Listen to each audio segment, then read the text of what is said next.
How to fix Apple Music not working after iOS 17 update. Let's get started. Open your App Store. Now search for the app Apple Music. After app appears, if you find the option of update over here, just click on it and update your Apple Music to its latest version.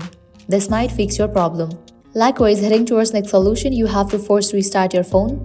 For that, click on the volume down button and the power button at the same time. Just click on those buttons continuously. With that, you will get this kind of pop-up. Slide to power off. Just slide this icon, and with that your phone will be turned off. After you turn off your phone, again turn it back. And then you can check whether your problem has been solved or not. Likewise, heading towards next solution, open your settings app. Scroll down, go to the option general. Scroll down and head towards the option of transfer or reset iPhone. Click on reset. Click on the option reset all settings, and with that you will be good to go. Applying all these solutions, your problem is definitely gonna be fixed. So this is how you can fix Apple Music not working after iOS 17 update.